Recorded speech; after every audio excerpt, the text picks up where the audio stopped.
राज्यात यंदा पावसाने साथ दिली। विहिरींमध्ये मुबलक पाणी साठले आणि रब्बी हंगामातील पिके जोमात आली आहे। मात्र गेल्या काही आठवड्यांपासून पडणाऱ्या कडाक्याच्या थंडीने शेतकऱ्यांची चिंता वाढली असून विशेषतः केळी उत्पादकांसमोर मोठे संकट उभे राहिले आहेत। थंडीचा थेट परिणाम केळीच्या वाढीवर आणि उत्पादनावर होताना दिसत आहे। यंदा समाधानकारक पावसामुळे शेतकऱ्यांमध्ये उत्साह होता।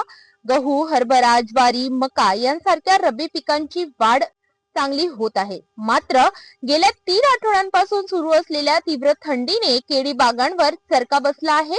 थंडी वाढल्याने केळीतील निचवा प्रक्रिया मंदावली आहे। तापमान घटल्यामुळे झाडातील रसवाहिन्या आकुंचन पावतात। परिणामी घडातील फण्या कमी प्रमाणात बाहेर पडतात। याचा थेट परिणाम फळांच्या लांबी व जाडीवर होत असून उत्पादन घटण्याचा धोका निर्माण झाला आहे। थंडीचा झटका बसल्याने केळीच्या पानांची वाढ थांबते, पानांची टोकं सुकतात, तर काही ठिकाणी पानांवर काळपट डाग दिसू लागले आहेत। तज्ञांच्या मते तापमान 10 ते 12 अंश सेल्सिअस खाली गेल्यास केळीची वाढ जवळपास थांबते। थंडीच्या काळात पाणी व्यवस्थापन हे शेतकऱ्यांसाठी मोठे आव्हान ठरत आहे।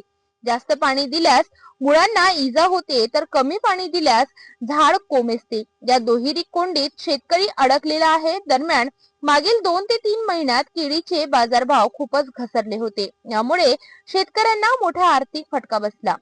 गेल्या 15 भावात काहीशी सुधारणा दिसत होती। मात्र आता थंडीमुळे दर्जेदार मालाचे प्रमाण घटण्याची शक्यता असून घडाचे वजन कमी होण्याची भीती व्यक्त केली जात आहे। एकीकडे निसर्गाने पावसाच्या माध्यमातून दिलासा दिला असताना दुसरीकडे कडाक्याच्या थंडीने केळी उत्पादकांच्या अडचणी वाढवल्या आहेत। थंडीचा हा परिणाम किती काळ टिकतो आणि बाजारभावात किती सुधारणा होते याकडे शेतकऱ्यांचे लक्ष लागले आहे। शेतकऱ्यांना दिलासा मिळेल का हे पाहणे आता महत्त्वाचे ठरणार आहे।